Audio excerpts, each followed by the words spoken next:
శాఖ ఏర్పాటు చేశారని వైసీపీ మీ మీద అభియోగం. అంటే ఇన్స్టిట్యూట్ ఆఫ్ డిమాలిషన్ సైన్సెస్ ఏదో పెట్టారట, వాళ్ళు సోషల్ మీడియాలో చెప్తున్నారు. విధ్వంస పర్యవేక్షక వ్యవస్థ. ఇంకా ఎన్ని ఉన్నాయండి మీరు కూలగొట్టాల్సినవి?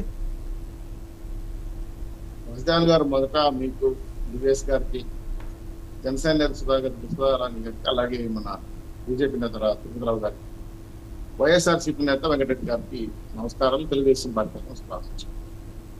రాష్ట్రంలో విధ్వంస పరిపాలనకి బ్రాండ్ అంబేద్కర్ వైఎస్ఆర్సీపీ, మేము కాదు. ఇక్కడ మీరు 2 అంశాలు మా ముందు పెట్టారు. ఒకటి, అప్పుల తాలూకు వివరాలు. 2, వైకాపా కార్యాలయాలు ఏదో అక్రమంగా పూల్ చేస్తున్నారట. ఇక్కడ మీరు చాలా క్లియర్ గా గమనించాల్సిన విషయం ఏంటంటే, అప్పుల విషయం పైన తక్కువ టైం తీసుకొని మాట్లాడి మీరు మెయిన్ సబ్జెక్ట్ తీసుకెళ్ళాలి. ఇప్పటికీ 8 శాఖల్లో సమీక్షలు చేశారు. 14 లక్షల కోట్ల అప్పులు తేలాయి. గతంలో బీజేపీ కేంద్ర ప్రభుత్వానికి ఇచ్చిన తప్పుడు లెక్కలు 4 లక్షల చిల్లర, రిమైనింగ్ డబ్బులు దాచిపెట్టారు.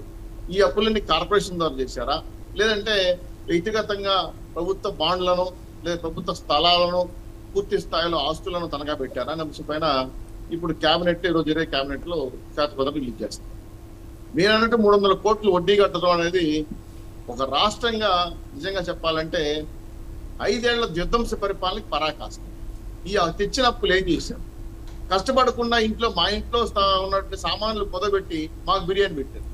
ఇదేంటి చూసుకుంటే ఇటు సామాన్లు ఏంటంటే మా సామాన్లు మా మీద పొదబెట్టి బిర్యానీ ఇచ్చి పెట్టారు.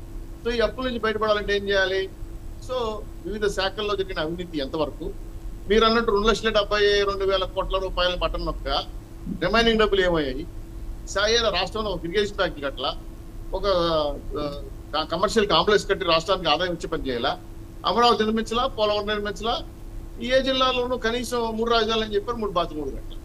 సో మిగిలిన డబ్బులన్నీ ఏ కాకెత్తుకెళ్ళింది? పయ్యావల కేసులు గతంలో చెప్పిన ప్రశ్నలకు సమాధానాలు ఎక్కడ అనే అంశం పైన తర్కిస్తున్నారు.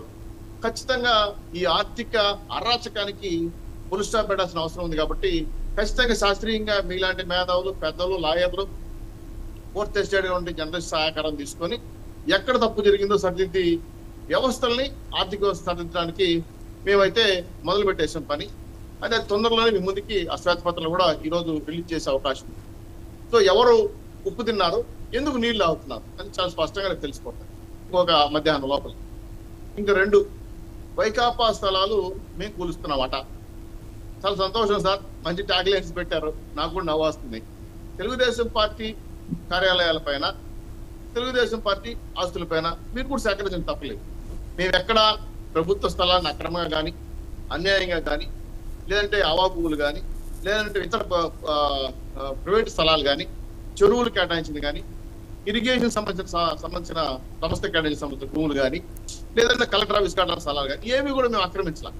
ఇప్పుడు మీ మంగళగిరిలో మీ హెడ్ క్వార్టర్స్ కట్టిందే ఒక చెరువు శిఖం భూమి అని చెప్పేసి వైసీపీ ఆరోపిస్తున్నాడు. వాగో చెరువో వాళ్ళు చెప్తున్నది.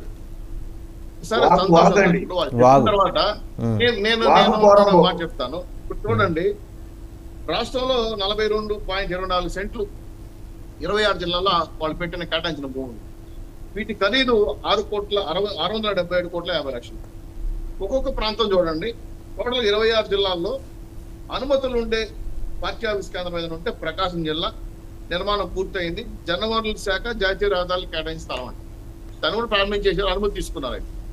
ఇదే విధంగా 26 జిల్లాల్లో శ్రీకాకుళం 1.5 అంటే 1 ఎకరా 50 సెంట్లు, దాని విలువ 2 కోట్లు, అనుమతులు లేవు, తుది చేరుకుంది. అది జాతీయ రహదారికి పక్కన సర్వీస్ రోడ్డు కేటాయించిన స్థలం. చూడండి, మీరు ఒకదానికి క్లియర్ గా చెప్తున్నాను.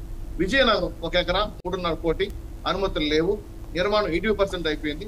విజయనగరం మహారాజుల భూమి, అది రాజుల భూమి, చూడండి ఎవరిని ఆక్రమించారు. భారతీపురం మన్యం 1 ఎకరా 18 సెంట్లు, దాని విలువ 2 కోట్లు, అనుమతులు లేవు, చివరి దశ చేరిపోయింది.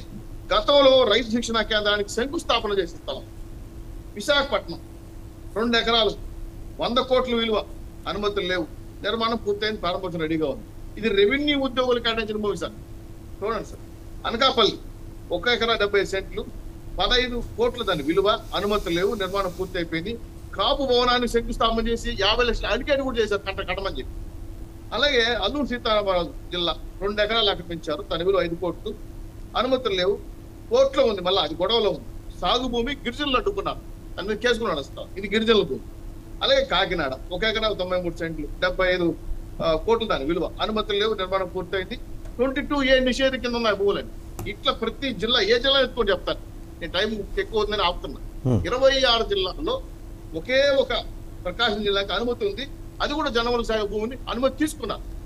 నిన్న కొట్టిన భూమి కూడా రామ్కి ఇన్ఫ్రా సంస్థ యజమాని, ఆయన పేరు మహేందర్ రెడ్డి అనుకుంటా, బహుశా ఆయన ఎంపీ కూడా వాళ్ళ అయోధ్యరామరెడ్డి, వాళ్ళ మీద జీపీలు రాయించారు, వాళ్ళ ఆస్తులు అంట వాళ్ళు కడతారు.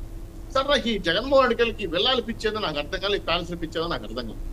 మీరు పార్టీ ఆఫీసులు మా ఆఫీసులు రండి, ఏదో కుర్చీలు ప్లాస్టిక్ కుర్చీలు వేసి కూర్చోంటాం, లేదంటే ప్రజల సహకారంతో మా చిత్తూరు జిల్లాలో ఒక విద్యావేత్త కొన్ని సెంట్లు భూమి